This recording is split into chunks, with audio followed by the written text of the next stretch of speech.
난리가 난 가운데 예. 그래서 일부 이제 국민들이 그런 카페라든가 커뮤니티라든가 이런 데서 그러니까 이게 너무 자기한테 밀접한 일이 되다 보니까 고민을 굉장히 많이 하고 질문을 많이 하고 공무원들한테 직접 전화해갖고 자기들이 답변 받은 거를 다 대화록을 써서 올리고 하면서 분석을 하고 법적인 문제가 뭐가 있냐를 난리가 났거든요. 분석을 하고. 네. 그래서 내린 몇 가지 결론과 시나리오가 있는데 그중에 오늘 언론에도 많이 그게 났는데 첫 번째로 이게 어떤 중국 업체와 중국에서 직구하는 요 중국 업체와 그다음에 국내에 수입하는 업체와의 형평성 문제를 고려한 것 같다라는 게 첫 번째가 있어요. 그래서 수입을 해야 되는 업체는 KC 인증을 받아야 되니까 비용이 발생하지 않습니까? 그렇죠. 그러니까 이 업체들이 볼 때는 중국에서 직구해 오는 요것에 대한 형평성 문제가 발생해서 네. 그것에 대한 고려를 뭔가 한 거 아니냐 정부가 그래서 막아버리려고 한 거 아니냐라는 게 첫 번째가 있고 두 번째로는 지금 말씀하신 것처럼 KC 인증을 해주는 이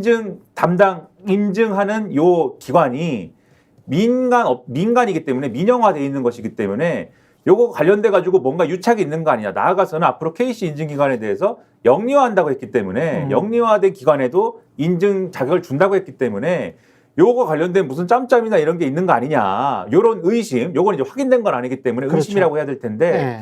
요런 의심을 가지고 요렇게 접근하는 이제 시선이 있는데 요거에 대해서는 정부가 아니라고 하는데 뭐 아니라고 하지 뭐 맞다고 하겠습니까? 그러니까 이런 의심이 나올 정도까지 상당한 지금 어떤 불신이나 이런 것들이 쌓여 있는 상황이다. 근데 여기에 대해서 추가적으로 그러면 말씀드리자면 그러면 이 혼란상이 있었으니까 그러면 어쨌든 이 정책 자체는 원점으로 돌아간 거잖아요. 네. 그럼 애초에 문제 그러면 중국에서 직구한 그러한 이 제품들 중에 일부 안전성 문제가 생기는 것에 대해서는 그럼 앞으로 어떻게 할 거냐라는 근본적인 문제는 하던 대로 하겠다라는 거 아닙니까? 그렇죠. 그 문제는 어떻게 할 거예요라는 질문이 또 한쪽에서는 또 커지고 있어서 그러면 이게 근본적으로 문제 해결은 안 되고 긁어부스러 만들어 놓은 이 판단의 배경과 판단한 사람은 누구냐 얘기가 이쪽으로 좀 가고 있는 거예요 지금. 네. 그리고 가격이라는 측면에서 인플레이션에 굉장히 지금 민감한 시기이고 그리고 이제 국민들은 그냥 그런 생각도 좀 들어요. 해외 직구를 할 수밖에 없는 계층과 해외 직구를 아까 안 해보셨다고 했지만 그거는 이제 세대일 수도 있고 세대 플러스 계층적 측면이 여기에 좀 담겨 있는 거 아닌가 싶어요. 그러니까 대통령이나 대통령 주변 그리고 정부 관료들은 해외 직구를 안 해본 것 같아요. 그리고 그 계층도 자기들이 속한 계층이 아니 뭐 국산 이렇게 싸고 좋은데 이렇게 생각하는 것 같아요. 근데 국산만 고집을 할 수가 없는 어떤 계층들에 관한 생각 그리고 그런 세대에 관한 고려 이런 것들이 지금 굉장히 부족한 정보가 아닌가 싶습니다. 아니 저도 얼마 전에 사실 이제 뭐 특정 뭐 얘기할 수는 없고 직구라는 거를 애들한테 배워갖고 좀 했어요. 한번 해보셨어요? 근데 진짜 말도 안 되게 싸. 싸죠. 그래서 처음에는 몇 번은 망설였어요. 이렇게 쌀 수가 있나? 속는 것 같아. 진짜 올라나? 그래서 뭐 얼마 안 되더라고. 해보니까 품질도 괜찮아. 그래 조금 이렇게 가더라고요. 글로 가게 돼. 그러면서 걱정도 했어요. 야 이런 식으로 우리 저 유통업 어떡하지? 우리 제조업 어떡하지? 이런 걱정도 했는데. 그렇죠. 하나는 지금 아까도 얘기했지만 합리적인 소비를 하잖아요. 그럼 물가고 민생고가 좀 어렵다고. 그거를 좀 60년대, 70년대식으로 이를테면 지금 정책은 보면 그 함정인 소비를 막고 강제로 국산품 애용하게 하는 거야. 그렇죠. 우리 유통업, 우리 제조업 보호해야 되니까. 박정희식으로. 그렇죠. 강제로 국산품 애용. 이런 건 마찬가지라고. 근데 지금 젊은 세대에서는 이거 이해 못 해요. 씨알도 안 믿죠. 이해도 안 돼. 그리고 그 대통령실, 나라를 이끌어 대통령부터가 좀 반성을 해야 될 것 같은데 일전에 저거 있었잖아요. 대파 한 달에 875원. 난리가 났었잖아요. 또 얼마 전에 저 물가 점검한다고 시장 갔다가 멍게 보내 소주 한 병, 이 얘기했지 않습니까? 왜 거기에 국민들이 화가 났는지. 그러니까 물가고 이런 것도 있지만, 저분들이 나라를 이끌어가는 저 대통령이 저분들이 우리 서민들의, 국민들의 어떤 어려움, 고통, 이걸 이해하는 사람들인가? 모르는구나. 그러니까 너무 아니라구나. 그런데다가 이런 일이 터지니까 진짜 모르네. 진짜 우리의 삶, 우리의 생활과는 응? 이런 사람들이 나라를 이끌어가네. 그렇죠. 분노가 더 커지는 거죠. 그렇죠. 그러면서 이게 나오는 게 뭐냐면 그 SNS에 인터넷 많이 떠듭니다. 우리 대통령은 진짜 먹고 마시는 것만 진심이야. 이게 조롱이에요. 이런 조롱이 없어요. 근데 제가 왔다 갔다라고 생각하는 가장 핵심적인 이유가 대통령 후보 때는 이분이 정반대 말을 했거든. 뭐라고 했나요? 그런 게 많아요. 매일경제신문의 인터뷰, 그러니까 후보 때 가장 장문에 가장 오랫동안 한 인터뷰일 겁니다. 한두 시간 했었던 인터뷰인데 그걸 제가 꼼꼼히 쭉 전문을 다 읽었었는데 거기에 부정식품, 불량식품 논란이 나옵니다. 예. 그러면서 조금 몇 전이라는 표현을 쓰는데, 그러니까 이분이 옛날 분이세요. 그러니까 60년대, 50년대에 썼던 그 몇 전 좀 떨어뜨려서 그래서 그거를 찾는 사람들이 있으면 그거 그냥 팔면 되는 거지. 그거 가지고 그거 부정식품, 불량식품 단속한다고 전반적으로 이렇게 확 올려버리면 밑에 있는 계층들은 못 먹고 살란 말이냐, 그런 식으로 이야기를 해요. 그러니까 지금과는 완전히 정반대 스탠스를 이야기를 하는 거거든요. 안전에 대한 국민의 어떤 건강, 전혀 없습니다. 안전, 보건에 대해서는 반대 얘기를 했다. 예, 반대 이야기를 했습니다. 아니, 그러니까 왔다 갔다 포퓰리즘이 맞는 거예요. 이분은 예. 이런 얘기 했었잖아요. 가난한 사람은 부정식품이라도 먹을 수 있어야 된다. 그렇지요. 그럴 수 있는 자유가 있어야 자유가 있어야 권리. 된다. 예? 그게 그거라도, 아니 돈 없으니까 그거라도 먹고 살아야 되지 않겠냐. 그렇죠. 없는 사람은 그런 식으로 이해했잖아요. 그 매일경제신문의 인터뷰에서 밀턴 프리드만이 나온 것이고 거기에서 그 가장 유명했던 게 부정식품, 불량식품 논란이었거든요. 근데 예. 그때랑 비교를 해보면 지금 2년 후에 이거 사람들이 좀 반중 정서도 있고 그리고 국내 경쟁력이나 뭐 이런 것들을 생각했을 때 중국 거를 전면적으로 차단하면 이게 내 인기가 좀 올라가지 않을까라는 그런 얄팍한 생각으로. 그런데 이제 미국이 중국을 대하는 태도랑 이게 어떻게 다르냐면 미국은 명분을 만들어 놓잖아요. 니들 하는 게 우리 국가 안보에 위협이 돼.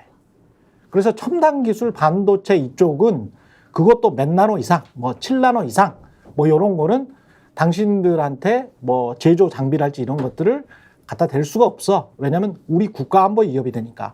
이렇게 나름의 선을 그어놨거든요. 그러면서 그것 가지고 중국이랑 싸우고 있지 않습니까? 근데 이거는 나름의 선이면 국민 건강이어야 되잖아요. 그럼 국민 건강과 관련해서는 이게 그거를 사전에 그러면 KC 인증 없으면 뭐 무조건 다 수입 금지야? 그러면 너희들 KC 금지 사전 규제가 없었다고 했던 옥시 살균기 같은 경우는 너희들 없었다며. 보도 자료도 그렇게 나와가지고 사람들 그렇게 많이 죽었는데 뭐 이거는 어떻게 된 거야? 라고 중국에서 치고 나올 때 할 말이 없는 그렇죠. 거야. 그러니까 이게 논리가 없는 게 앞서도 논리가 없는 말씀드렸듯이 거야 이게. 품목의 건강, 그러니까 이번에 문제가 된 그런 위험성이 있는 어떤 유사한 그런 네. 품목들인 것도 아니고 그렇죠. 80개 품목이 어떤 기준인지를 알 수가 없는 데다가 그래서 이게 유해성과 관련된 기준이냐라고 물으면 그걸 처음부터 설명하기가 어려운 방식인데다가 그러면 그걸 떠나서 그러면 이게 방금 말씀드린 대로 중국에서 수입하는 국내 업체와의 형평성 문제냐 그러면 명분은 뭐 이거 위해성을 댔지만 이런 경제적 고려가 있는 거냐라고 물어도 이 정부에서 이 자유민주주의와 자유시장 경제를 신봉한다고 주장하는, 신봉 안 하는 것 같지만 신봉한다고 주장하는 이 정부에서 이렇게 막을 수는 없다고밖에 볼 수 없는 게 당장 여당 내에서도 그 지적이 나와요. 이게 그런 형평성 문제라고 하면은 국내에 예를 들면은 이 국내에 쇼핑몰을 운영하는 그러한 뭐 업체라든가 또는 국내 제조사라든가 이런 부분에 있어서 뭔가 기술 혁신이라든지 그러니까 가격 경쟁력을 갖출 수 있는 그런 것들을 정부가 지원해서 그들은 규제 철폐라든가 이런 걸 얘기합니다만 국내 유통 혁신을 해야지. 그렇죠. 예. 그런 걸 통해서 가격을 낮출 수 있도록 해서 가격 경쟁을 가질 수 있도록 해서 그걸 통해서 해결을 해야지. 결국은 소비자들이 이 직구에 쏠리는 이유가 가격 때문 아니냐. 그렇지. 그걸 등한시하고 이걸 막아버리면 그게 해결이 되느냐. 바로 반론 나오잖아요. 그러니까 논리가 없는 거죠. 근본적으로. 논리가 없는 거고. 여기서 좀 더 크게 보면요.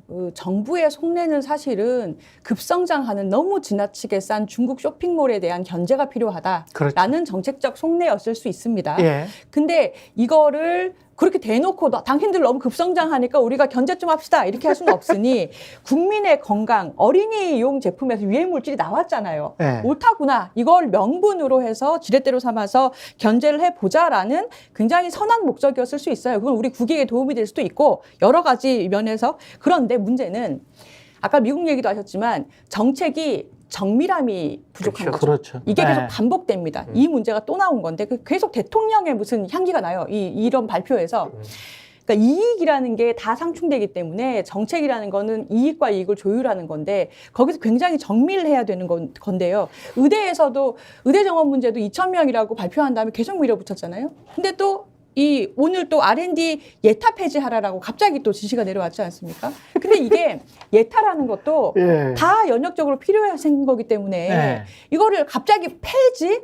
네. 이건 사실은 너무 거친 거예요. 이렇게 되면 네. 또 굉장히 문제가 생깁니다. 그래서 계속 반복되는 정책에 있어서의 정밀성이 떨어지는 문제점을 보여주고 있다. 킬러 문항 없애라고도 했잖아요. 맞아요. 수능에서. 킬러 문항 없애라 그러는데 킬러 문항이 없애진 건지에 관해서는 그래서 또 수능이 더 어려워졌잖아요. 그럼요. 중킬러 문항이 많아서 불수능이 됐다라고 또 하는 아니, 거기 저 때문에. 기자선을 많이 겪었잖아요. 네. 변별력에 따라서 어느 날 쉬우면은 그렇죠. 불수능이라고 난리치고, 네.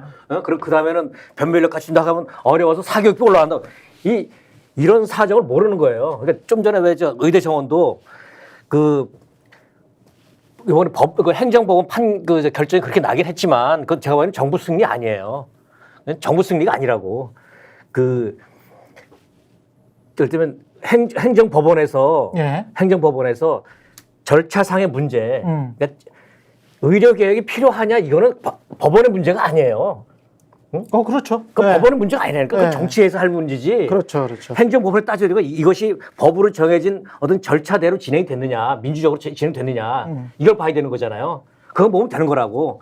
근데 여기서 지금의 어떤 정원 늘린 거를 정지시키기에는 의사수가 너무 부족하기 때문에 어떤 공공복리를 위배된다 그래서 의대생 정부 편을 들어준 건데 그 내용을 보면 그 안에 2,000명에 대한 근거가 없다. 절차에도 뭐 문제가 있다라고 했어요. 내용을 따져보면 정부가 이긴 거 아닙니다. 자꾸 정부가 이겼다고 하면 안 돼. 이런 식으로 하게 되면 이게 얘기가 옆으로 좀 튀었습니다만 직구든 뭐든 오락가락 왔다 갔다 이러니까 예, 예. 결국 뭐냐면 정부 대통령에 대한 신뢰가 떨어집니다. 예. 자꾸 떨어지고 권위가 없어져요. 그럼 뭘 해도 국민들이 왜 또 저러지? 뭐 하자는 거지? 계속 의심만 하게 된단 말이에요. 그게 얼마나 큰 국력의 낭비예요. 저희가 이벤트 하나 마련했습니다. 혁신, 균형, 정의를 지향하는 대한민국의 정치, 경제, 미디어 스픽스가 지금 벌써 88.3만 명 정도 구독자를 지금 모집했습니다. 너무너무 감사드립니다. 88만 구독자의 시선을 한 번에 받을 기업을 저희들이 홍보해 드리려고 합니다. 저희들이 선착순으로 10개사를 뽑습니다. 2024년 5월 31일까지 메일로 보내주십시오. spixed@fix.kr로 보내주시면 되고요. 접수 기간은 5월 말일까지고요. 10개사를 저희가 선착순으로 뽑습니다. 6월달 한 달, 그리고 7월달 한 달 각각 이렇게 한번 해봐가지고요. 우리가 한번 공유해보고 많이 평가해보고 판매해보고자 합니다.